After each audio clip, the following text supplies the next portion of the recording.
बिनि उनावनो जोङो मुंख्लं बावनाय 9:30 आरो बिनि उनाव जोङो थिग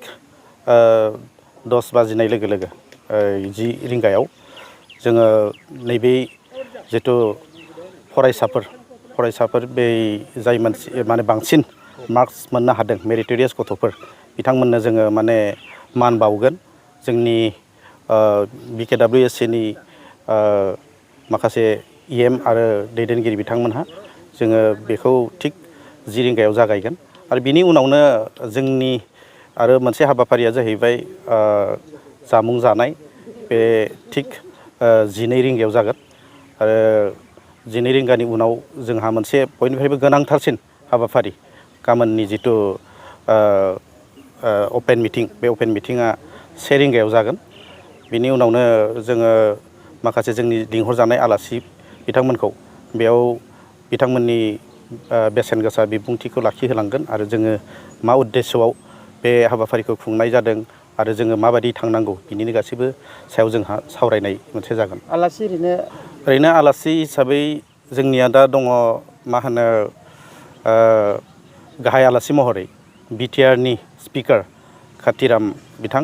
बिथाङा जोंनि गेजेराव नुजाफैगोन आरो फुंनि जिथु फिरफिलानि हाबाफारि बे फिरफिलानि हाबाफारियावबो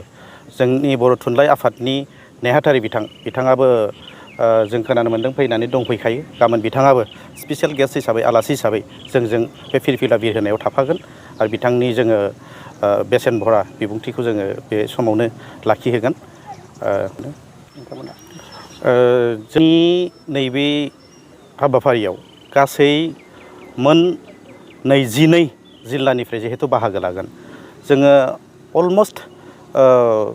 2000सो जोंनि गेजेराव माखासे डेलिगेट्स फैगोन आरो बेनि लकेल जिहेतु माखासे मा होनो बे हालामनिनो माखासे सुबुंफोर थाबाय बेजों गासै मिलिनानै जोङो माने बेबायदिनो more than 3000 जोङो बेयाव जमा जागोन आरो दानि एसे आगोल सोंनाय बायदि साब्रैसे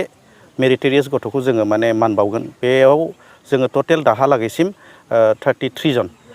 33 जन सा 33 जन जोङो अलरेडि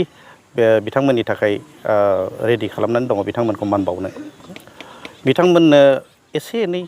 जोङो जा हायो काउन्सिलनिफ्राय रां बावजा एसे होगोन आरो बेबायदिनो सार्टिफिकेट होगोन आर'नाइ आरो मान बिलाइ बेबायदिनो माखासे जोङो गाबोननि जिथु मान बावनाय हाबाफारि बेखौ बिदि खुंलांनो सानदों।